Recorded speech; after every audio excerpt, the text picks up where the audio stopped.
दोस्तों नमस्कार। कौशल एप्लीकेशन के प्लेटफॉर्म पर आपका हार्दिक स्वागत है।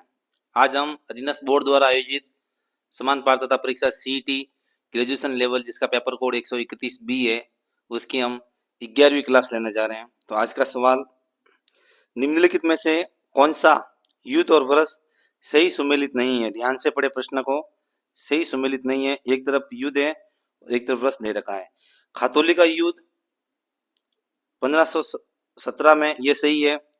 खानवा का युद्ध 1527, ये भी सही है। हरमाड़ा का युद्ध 1557, ये भी सही है।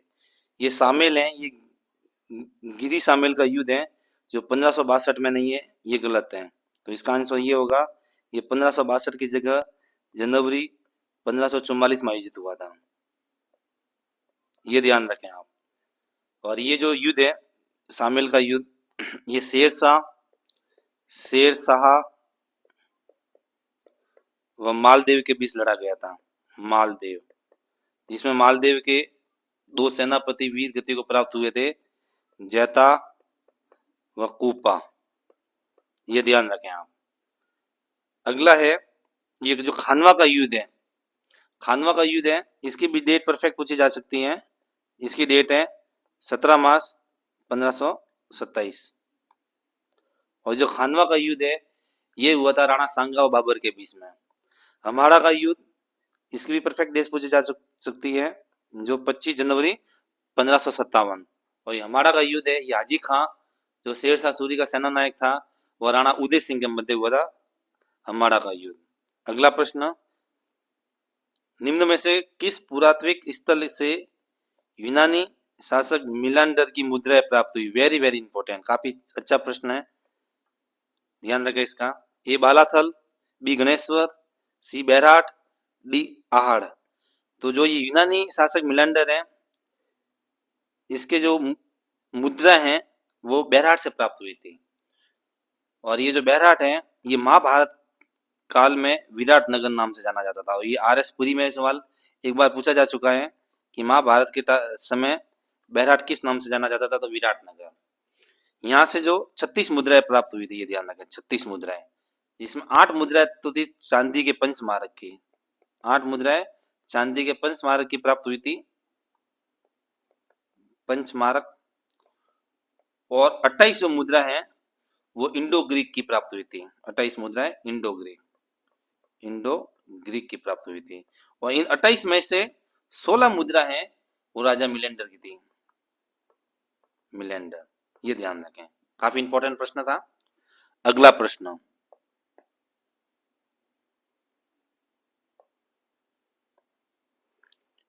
फतुहात ए आलमगीरी के लेखक कौन है। फतुहात ए आलमगीरी के लेखक कौन है। ए फिरोज शाह तुगलक, बी ईश्वरदास नागर, सी औरंगजेब, डी दारा सिकोह। तो फतुहात ए आलमगीरी है, ये लिखी थी ईश्वरदास नागर ने, इंपॉर्टेंट है, ये भी ध्यान रखें। और ये जो ईश्वरदास नागर है ये जोधपुर दरबार में एक मुगल अधिकारी थे, ईश्वरदास नागर। और ये जो फतुहात आलमगीरी है इसमें औरंगजेब की क्रांति का वर्णन है, ये भी ध्यान रखें आप। अगला प्रश्न, राजस्थान स्कूल ऑफ आर्ट्स, बार बार पूछा जाने वाला प्रश्न है। राजस्थान स्कूल ऑफ आर्ट्स की स्थापना किसने की थी। ए सवाई जय सिंह, बी महाराजा सवाई राम सिंह द्वितीय, सी मान सिंह प्रथम, डी मिर्जा राजा जय सिंह। तो ये राजस्थान स्कूल ऑफ आर्ट्स की स्थापना है वो की थी महाराजा सवाई राम सिंह द्वितीय ने। वेरी वेरी इंपॉर्टेंट है। और ये जो स्थापना की थी ये 1857 में की थी। फिर 1886 में इसका जो नाम है वो राजस्थान स्कूल ऑफ आर्ट रखा गया था, राजस्थान स्कूल ऑफ आर्ट। और 1857 में ये मदरसा ए हुनरी इस नाम से इसकी स्थापना हुई थी। मतलब ये कि 1857 जब इसकी स्थापना हुई राजस्थान स्कूल ऑफ आर्ट, तब इसका नाम था मदरसा ए हुनरी, नाम से इसकी स्थापना हुई थी। और 1886 में इसका नाम बदलकर राजस्थान स्कूल ऑफ आर्ट रखा गया था। ये महाराजा राम सिंह द्वितीय ने इसकी स्थापना की थी। और यहाँ पर कलाकारों को प्रशिक्षण प्रदान किया जाता है यहाँ राजस्थान स्कूल ऑफ आर्ट्स में। अगला प्रश्न, पंजाब के मैदानी इलाकों से मानसून पीछे हटने लगता है? ए मध्य जुलाई में, बी मध्य अक्टूबर में, सी मध्य सितंबर में, डी दिसंबर में। तो जो पंजाब का जो मैदान है यहाँ से मानसून मध्य सितंबर में पीछे हटने लगता है, ये ध्यान रखें, वेरी वेरी इंपॉर्टेंट। और ये जो है ये भारत का मानसून परावर्तन काल कहलाता है, ये मध्य सितंबर से ही। अगला प्रश्न, भारत का प्रधान देशांतर निम्न में से किस राज्य से नहीं गुजरता? काफी अच्छा प्रश्न है। ए उत्तर प्रदेश, बी मध्य प्रदेश, सी छत्तीसगढ़, डी तमिलनाडु। तो जो प्रधान देशांतर है ये है 82°30, ये भारत का प्रधान देशांतर है और ये 5 राज्यों से होकर गुजरता है, 5 राज्य है।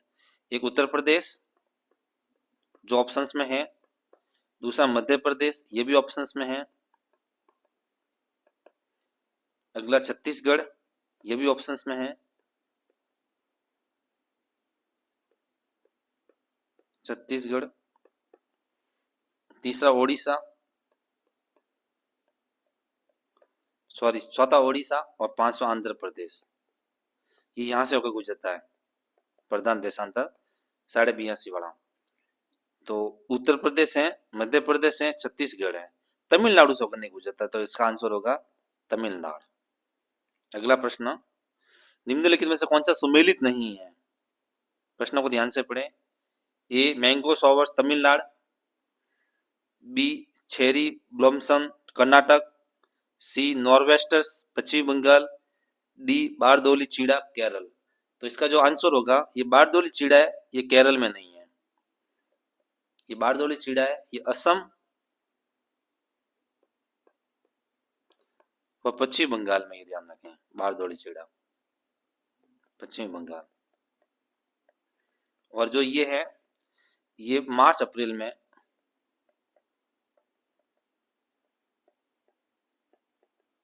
मार्च अप्रैल में यहाँ खेती की जाती है बारदोली चीड़ा में, जहां पर चाय, पटसन और चावल के लिए लाभदायक है।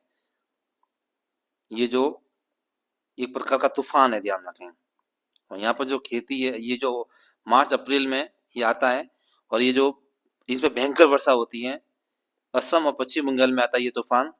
और ये जो है ये चाय, पटसन और चावल के लिए लाभदायक है, ये ध्यान रखें।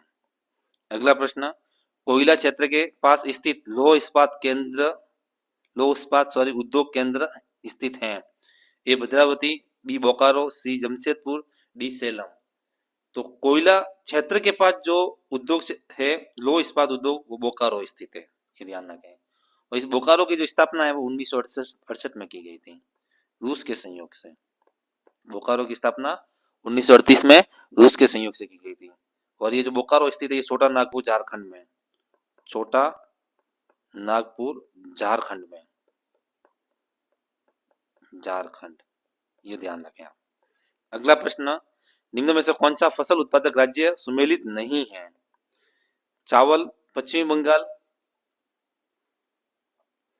गेहूं उत्तर प्रदेश, चाय गुजरात और जूट असम। चावल, सर्वाधिक चावल पश्चिम बंगाल में होता है, ये सही है। सर्वाधिक गेहूं उत्तर प्रदेश में होता है, ये भी सही है। और सर्वाधिक जूट है वो असम में होती है, ये भी चाहिए। चाय है ये गुजरात में नहीं होती, इसका आंसर होगा सी। चाय है वो असम, पश्चिम बंगाल, तमिलनाडु, केरल और कर्नाटक, यहाँ पर चाय की खेती देखने को मिलती है। और जो सर्वाधिक चाय है वो असम से निकलती है, असम में होती है, असम, ये ध्यान रखें आप, सर्वाधिक चाय असम। और बाकी जो ये पश्चिम बंगाल, तमिलनाडु, केरल और कर्नाटक, यहाँ पर भी चाय का उत्पादन होता है। एक होती है काली चाय, ये भी काफी बार पूछा जाता है, काली चाय। तो काली चाय ये दार्जिलिंग से निकलती है, दार्जिलिंग, ये ध्यान रखें। अगला प्रश्न, कैलाश श्रृंखला हिस्सा है?